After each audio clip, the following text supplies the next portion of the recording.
Shalom Babraja. Vamos a hablar de las festividades Shavuot, de la próxima festividad dentro del calendario hebreo que tenemos el próximo jueves 25 de mayo, es decir, el Shavuot. Ya siendo una festividad de 2 días en la diáspora, tenemos el viernes 26 de mayo, el primer día del Shavuot, y el Shabbat del 27 de mayo, el segundo día de Shavuot. Festividad de entrega de la Torá, festividad que ha transcurrido durante esta época del año donde recitamos el Sefirá Haomer y donde se ven las 7 semanas completas para entonces después pasar a la festividad de Shavuot. Y esta festividad, la festividad de Shavuot, es conocida por varios nombres. Se conoce como Hat At-Katzir, la festividad de la siega, como expresa el versículo en Shemot 23:16, y la festividad de la siega, los primeros frutos de tu labor que has sembrado en el campo. También es Ha-Shavuot, la festividad de la semana, como declaran los versículos, y la festividad de Shavuot harás para ti la primicia de la siega de los trigos. Y también en Devarim 16:10 harás la festividad de Shavuot para Hashem tu Señor. El día de las primicias, Yom Abikurim, como expresa el versículo en Bamidbar 28:26, el día de las primicias en que ofrezcáis una nueva ofrenda. Y también día de contención, Aseret, nombre con el que los sabios se refieren a ella. La festividad de la siega se refiere a la siega del trigo, que tiene lugar durante este periodo, ya que el trigo es la más tardía de las cosechas del año. Este hecho marca la culminación de la época de siega del año y se celebra trayendo una ofrenda de grano nuevo al Beit HaMikdash. Sabemos que Shavuot es una festividad de Shalom Regalim, tanto Pesach como Shavuot como Sukkot se iba al templo de Jerusalén, al Beit HaMikdash. En esta festividad, uno de los elementos a tener en cuenta era precisamente las ofrendas del grano nuevo que se traían. La festividad de la semana Shavuot, por las 7 semanas que se cuentan a partir de Pesach, luego de las cuales en el día 50 celebramos esta festividad que marca el día de la entrega de la Torá. Tenemos el día de las primicias, pues conmemora la ofrenda nueva de los 2 panes seleccionados que se traían al gran templo, a partir de lo cual se permitía traer las ofrendas de grano de la nueva producción. Este día marca también el comienzo del periodo en que se traen las primicias al gran templo. Cada uno seleccionaba de su campo los primeros frutos de las 7 especies con las cuales alababa la tierra de Israel. Y se los ponía en un canasto y lo llevaba al Beit HaMikdash, donde el Cohen los tomaba y colocaba ante el altar ante Hashem. Hay historias sobre esto. Todos los caminos que conducían hacia Jerusalén no estaban señalizados, precisamente para que las personas preguntaran hacia dónde lleva Jerusalén, hacia dónde se va hacia Jerusalén. Y cuando preguntaban, ahí veían a las personas danzando con las cestas bellamente adornadas en procesión hacia Jerusalén para llevar estos picurín, estos primeros frutos, y hacían que muchas personas se embullaran, tenía un efecto dominó sobre las masas, precisamente para ir hacia Jerusalén a llevar estos primeros frutos. No sucedía así con las ciudades de refugio. Todas las ciudades de refugio en Israel estaban bien señalizadas para que nadie tuviera que preguntar, porque precisamente el que llegaba ahí es porque algo bueno no había sucedido. Era una ciudad para la persona que había cometido un asesinato involuntario y por lo tanto no tenía que preguntar nada, porque lo que iba a preguntar iba a caer evidentemente en una cuestión de vergüenza. Pero en esta cuestión que tiene que ver con los primeros frutos, con los bikurim, pues claramente estaba de que todo estaba para que la persona preguntara y pudiera llegar a Jerusalén e impulsar a los demás a través de su pregunta a conocer de estos frutos que se llevaban hacia Jerusalén. Día de contención también, Atzeret, como decimos. Es el nombre que nuestros sabios utilizan para hacer referencia de esta festividad, connotando que la misma es considerada como si fuera un octavo día que marca la conclusión de los 7 días bíblicos de Pesaj. El periodo intermedio de 49 días no es una verdadera interrupción, termina verdaderamente Pesaj cuando se hace Shavuot con la entrega de la Torá. Se considera Pesaj una festividad incompleta hasta que no ocurre la entrega de la Torá en Shavuot, sino más bien se considera como un Hol HaMoed prolongado que une la primera parte de la festividad con su culminación. En cierto modo podemos decir que es similar a Shmini Atzeret, el octavo y último día de Sukkot.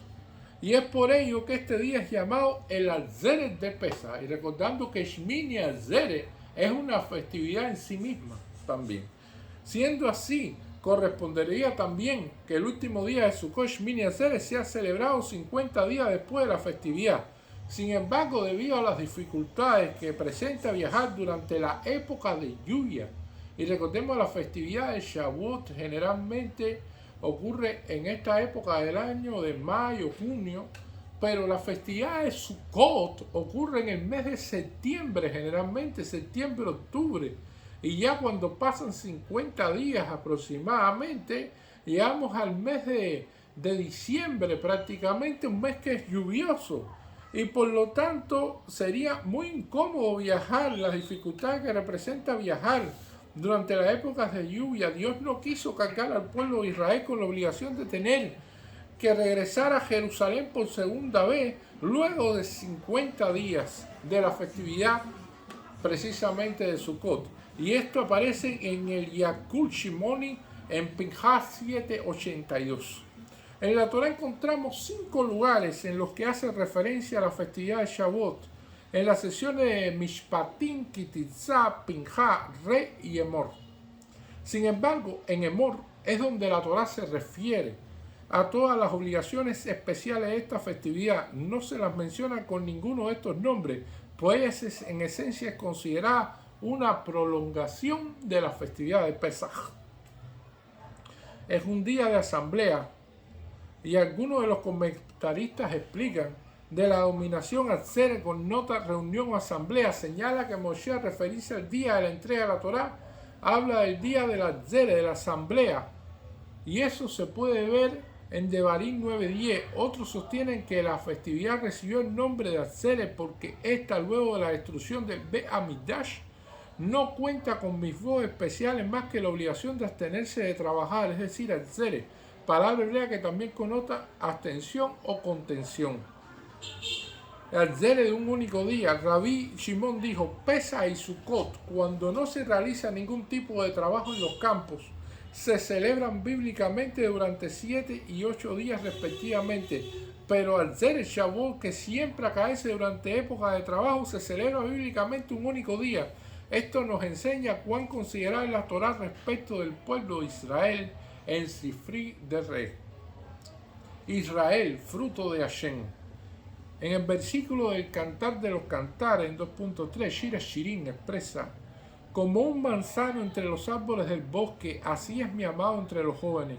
Así como el manzano da su fruto 50 días luego que florece, del mismo modo Israel recibió la Torá 50 días después de su salida de Egipto. Eso es Petziká Sutrerasta.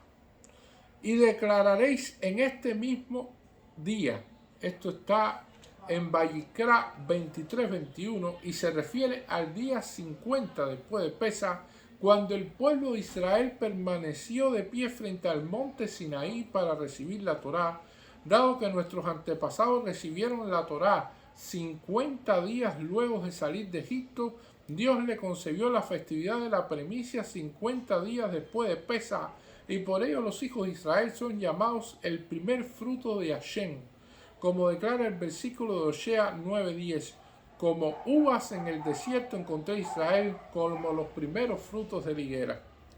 3 cosas ordenó Ahitofel a sus hijos: no entablar discusiones, no sublevarse contra el reinado de la casa de David y sembrar trigo cuando no haya nube en el cielo de la festividad de Atzeret, pues un Atzeret sin nube constituye una buena señal para todo el año. Esto se encuentra en el Talmud, en Baba Batra 147a. En el Talmud Yerushalmi, en el tratado de Rosh Hashanah, en 4.8 leemos: en todos los sacrificios adicionales, el sacrificio de Musach, hacemos la medida de Musach hoy en día, los Musafim, que se encuentra registrado en Parashá Pinja, se menciona la palabra Hatat, expiación por culpa, con excepción de aquel traído en Atzeret que Dios dijo a Israel: por cuanto habéis aceptado el yugo de la Torá, para mí es como si nunca hubieses pecado. Rabbi Haim Ben Atar, autor del comentario Ora Hayim sobre la Torá, en su obra Tur Bareket, ofrece el siguiente punto de vista respecto al nombre que esta festividad y escribe: el nombre debería pronunciarse Shevot, colocando una Shva debajo de la Shin, significando juramentos en vez de Shavuot, semanas, y no Shavuot con una Kamaz debajo de la Shin, significando semanas, ya que esta es la festividad en que se conmemoran dos juramentos: el que formuló a Hashem de que jamás cambiaría a Israel por otra nación, y el que hizo Israel que nunca lo cambiaría a él por otro Dios. Y estos son elementos fundamentales a tener en cuenta sobre el significado de Shavuot. Hay un himno también que leemos en Shavuot que se llama Al-Damut, que este himno lo podemos encontrar en el Sidur Teilah Hashem en la página 349. Antes de comenzar a hablar, deseoso de expresar palabras de alabanza, solicito primero y permiso y autorización. Y es una de las costumbres leer este himno el primer día de Shavuot antes de la lectura de la Torá. Este himno, que fue compuesto por Rabbi Meir Ben Rabbi Isaac Hassan de la ciudad de Worms. La tradición cuenta que es uno de los maestros de Rashi, Rabbi Shlomo Izaki, célebre comentarista del Tanaj y el Talmud, y su hijo murió santificando el nombre de Hashem en los prorón que acompañaron la primera cruzada de 1096, y él mismo también santificó el nombre de Hashem en público cuando fue obligado a participar en un debate con los sacerdotes.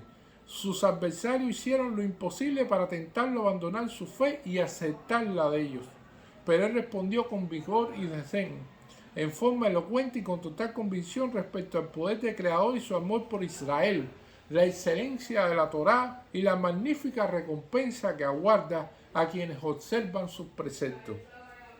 El autor de bendita memoria no vivió mucho tiempo después de este debate, pues nos dejó un legado eterno, el Akdamut.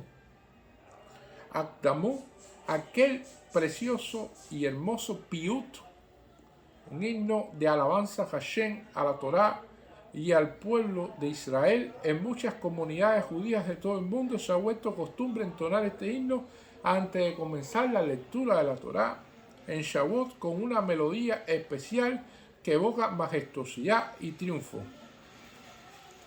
Y curiosamente, esta costumbre no fue observada en la ciudad de Worms propiamente dicha, debido al dolor que sintió por la muerte del venerado autor.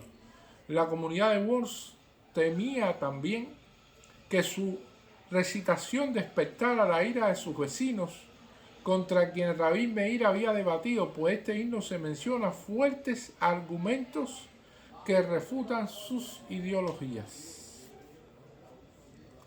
La otra cuestión, y es costumbre también de los sefaradí, de abrir el arca y extraer los rollos de la Torá y leer públicamente el texto de la Ketubá, el contrato matrimonial entre Hashem e Israel, escrito por Rabbi Israel Nahara. La Ketubá habla del amor de Dios, el novio hacia su novia, el pueblo de Israel. El novio invita a su novia a su palacio y le asegura que por ello dejará de lado todas las demás. Le promete unirse en matrimonio hasta la eternidad. Ella responde con cariño y expresa su voluntad de ingresar a la jupá, el palo nupcial, mediante las palabras Naseh Benishma, haremos y escucharemos, así como se hace en el ejército, que primero se cumplen las órdenes y después se discuten. Bueno, aquí así lo dice Naseh Ben Shma, primero haremos y después escucharemos. Un fuerte lazo de unión se forma así entre los dos en Sinaí, celebrando el matrimonio el 6 de Sivan. El tiempo de vigencia de las cláusulas de la Ketubá debe ser eterno, así como el perdurar de los cielos. El novio promete cumplir con su obligación y legar a su amada una herencia eterna, entrega la Torá como un presente de su amado y convoca al cielo y a la tierra para que den testimonio de ello. La Ketubá finaliza con la oración: que el novio se alegre con su novia, a quien tomó para sí como su destino, que el corazón de la novia se regocije en el esposo de su juventud y que ella lo alabe diciendo: dichoso es el pueblo cuyo destino es este. La lectura de la Torá en Shavuot nosotros leemos el primer día para Yitro en Shemot 19:1 a 20:26, donde se relata la entrega de la Torá. Evidentemente, en ella se recitan los 10 mandamientos, acompañado de una entonación especial. Y es muy importante esta lectura, inclusive se llevan hasta los recién nacidos a la lectura de la Torá. Fuera de Israel, o sea, en la diáspora, nosotros celebramos un día adicional, que la lectura de la Torá se trae de la Parashat Re, que está en Devarim 15, 19 y 16, 17. Nosotros también tenemos que en Shavuot, como costumbre, la ingestión de alimentos lácteos. Muchas comunidades acostumbran comer alimentos lácteos en la festividad de Shavuot, y se ha ofrecido numerosas razones para esta tradición, tal como veremos en el próximo capítulo, dado que las prácticas adoptadas por nuestros antepasados también forman parte de nuestro legado de la Torá, Mishnah Israel Torah Haim. Uno no debe restar importancia a esta costumbre. En muchas comunidades se acostumbra a comer pasteles horneados o fritos de miel, según el versículo que expresa en Shira Shirin: miel y leche están bajo tu lengua, con el que hace alusión a que aquel contiene el mérito de poseer la Torá, que es como la leche y la miel. Muchos acostumbran en la comida del día a comer primero alimentos lácteos y luego de poner una parte del tiempo de una comida en base a carne para cumplir con la obligación, y te regocijarás en tu festividad, que aparece esto en Devarim 16:14. Pero según nuestros sabios, este versículo indica que en la festividad debemos comer carne y beber vino, ya que ello tiene la prioridad de alegrar el corazón de la persona. Por ello se debe tener especial cuidado, más aún en este día en que conmemoramos la entrega de la Torá, de separar totalmente la comida láctea de la carne. Y esto es una cuestión fundamental dentro del hogar judío, que todo esto deben estar separados. Y por lo tanto resulta también un reto alágico poderlo hacer y esperar los tiempos correspondientes entre una comida y la otra, y los cambios que hay que hacer de vajillas, mantel y todas estas cosas. Personas, para no complicarse, comen alimentos comunes de carne ese día y ya también cumplen con su obligación. El motivo de comer alimentos lácteos viene a partir del Ramá del Orah Haim 494, que escribe que Shavuot constituye una prolongación de Pesach y su culminación. Por lo tanto, así como en Pesach es costumbre comer dos platos diferentes en conmemoración de la ofrenda de Pesach y Haigá, de igual modo en Shavuot comemos dos tipos de comida, un plato lácteo y uno de carne, en conmemoración de la ofrenda de los dos panes traídos en esta festividad. El Sefer Matamim señala que comer alimentos lácteos en Shavuot recordamos el mérito de Moshe y conmemoramos el hecho de que fue rescatado en las aguas del Nilo un día 6 de Sivan y se amamantó solo de la leche de una mujer judía. El Geulat Israel explica que la entrega de la Torá, los judíos podían comer carne de animales que no fueran faneados ritualmente, procedimientos shehitá, e incluso de animales no kasher. Pero luego de la entrega de la Torá, que tuvieron conocimiento de las leyes de la shehitá y de los alimentos prohibidos, así los utensilios que habían utilizado previamente eran considerados no kasher, y por ello comieron alimentos lácteos hasta que pudieron kasherizar todas sus vasijas. De igual modo, hacemos lo mismo hoy en día en Shavuot en conmemoración a este hecho. En el libro Tamei Aminagim se explica que antes de la entrega de la Torá, Los judíos no bebían leche por temor a que fuera considerada un Eber Mikahai, un órgano tomado de un animal mientras éste se encuentra vivo, cuya ingestión constituye una de las prohibiciones de las 7 leyes de Noah. Solo por la entrega de la Torá aprendieron que la leche estaba permitida y es en conmemoración a este hecho que comemos alimentos lácteos en Shavuot. Rabí Shinshon de Ostropol comenta que el valor numérico de la palabra hebrea halaf leche es 40, considerando con los 40 días que pasó Moshe en el monte Sinaí para recibir la Torá. Otras costumbres tienen que ver con adornar las sinagogas con hojas y ramas. Rabí Yaakov Enden escribe que constituye una tradición ampliamente difundida decorar nuestras sinagogas y casas con hojas y flores aromáticas en recuerdo a la entrega de la Torá que tuvo lugar en un monte del desierto cubierto milagrosamente de vegetación. Milin Hadetin ofrece la siguiente explicación. Moshe nació el 7 de Adar y su madre lo ocultó durante 3 meses hasta el 6 de Sivan. Cuando lo colocó en una canasta entre los juncos del río en Shemot 2:23, con este motivo colocamos juncos y otro tipo de vegetación en nuestras casas y sinagogas para conmemorar el milagro obrado a favor de Moshe Rabbeinu. Benei Zahar explica que es el origen de la costumbre, se basa en un Midrash de Vayikra Rabá Harei Mot que relata la siguiente parábola. ¿Con qué puede compararse ello? Un rey tenía un jardín que se había cubierto por completo de espinas, y trajo jardineros para que desmalezaran todo el jardín, pero de pronto divisó una rosa en flor y dijo, solo esta rosa, que todo el jardín sea salvado por ella. De igual manera Dios declara, en mérito de la Torá, todo el mundo será salvado. También existen otros platos especiales en Shavuot. En Maine se acostumbra a hornear jalot dulces especiales denominadas Sinaí. En este día los niños comenzaban sus estudios de la Torá y la jalot simbolizaba la dulzura de la Torá. En Frankfurt era costumbre preparar un plato especial en forma de escalera con 7 escalones en memoria de los 7 cielos que Dios abrió para Israel en el momento de la entrega de la Torá. En Colbó menciona la costumbre de hornear un pan largo doble con 4 puntas en memoria de los 2 panes ofrecidos en Shavuot en el Beit Hamikdash. Y también enseñando Torá a los niños. Una antigua costumbre que practicaban nuestros antepasados era la de enseñar Torá a los niños pequeños en Shavuot, pues la Torá nos fue entregada en este día y los niños eran llevados al amanecer a la sinagoga, como dice el versículo en Shemot 19 y 16. Y fue en el tercer día de mañana, se abría una tabla sobre la cual estaba escrita las letras del alfabeto hebreo, así como también de Devarim 33:4. La Torá que Moshe nos ordenó es una herencia para la congregación de Jacob. Torá Tzivá Lanu Moshe Morashá Le Keilah Jacob. Y el primer versículo de Levítico. El maestro leía letra tras letra y el niño la repetía. Luego el maestro untaba un poco de miel sobre la tabla y el niño la lamía sobre las letras.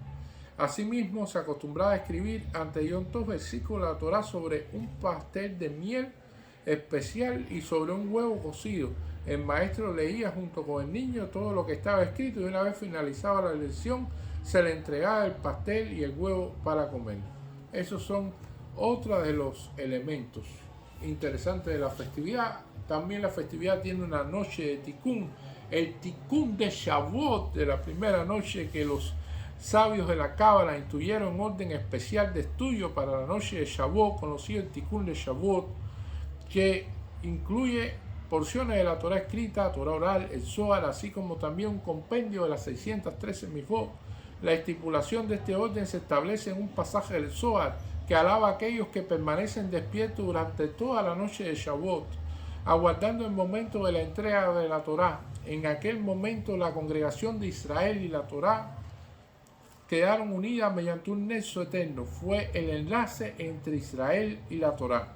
Por lo tanto, corresponde permanecer despierto la noche anterior y abocarse a preparar las necesidades de la novia. También se explica que esta práctica fue establecida a fin de rectificar la falta de nuestros antepasados al recibir la Torá, pues según cuenta el Midrash, aquella noche ellos se fueron a dormir teniendo que ser despertado por Hashem para ir a recibir la Torá. No obstante, ello no debe ser considerado motivo de acusación para los judíos de aquella generación, caracterizada por ser una generación ilustre, pues todos ellos anhelaban oír la palabra divina. Sin embargo, habían algunos que eran físicamente débiles y temían carecer de la suficiente fuerza para oír la palabra divina si no descansaban antes. Siendo hombres de verdad, no se avergonzaron de la impresión que podría causar entre sus compañeros, y puesto que entendían que un sueño apropiado le infundiría la fuerza necesaria para recibir la Torá, se fueron a dormir. Es por ello que hoy en día no todos permanecen despiertos durante la noche de Shavuot, sino solo aquellos que saben que podrán estar en óptimas condiciones en el momento de las plegarias de Shaharí al otro día y la lectura de la Torá. Sin embargo, aquellos que sí permanecen despiertos durante toda la noche y cuyos discursos, acciones y pensamientos están dirigidos exclusivamente a Hashem, dichosa es su suerte, pues quienes se purifican completamente merecen a través de este estudio la revelación de la Shejinah, como Shlach Kadosh mismo escribe acerca del grupo sagrado de Rabbi Yosef Karo y sus discípulos, a quien se reveló la presencia divina en esta noche, declarando: dichosos sois vosotros y dichosos vuestro destino. Es una de las costumbres también leer la Megilá de Ruth en la festividad de Shavuot. Nosotros acostumbramos a leer la Megilá de Ruth porque precisamente a través del trabajo duro y precisamente de todas las cuestiones que pasó Ruth, de que eligió el camino más difícil con tal de poder estar al lado de Hashem, es una enseñanza que nos da a nosotros de cómo debemos comportarnos, de cómo siempre debemos buscar la Shejinah por encima de otras cuestiones. Ruth, princesa moabita que podía regresar a casa de sus padres y podía vivir una vida cómoda, eligió seguir a su suegra Naomi, y precisamente le eligió por seguir a Hashem y por estar cerca de la Shejinah. Así nosotros debemos seguir el camino de la Shejinah siempre, para así tener la presencia de Hashem posible y que pronto Besraj Hashem venga Moshiach Tzidkeinu y que sea reconstruido el templo de Jerusalén. Muchas gracias.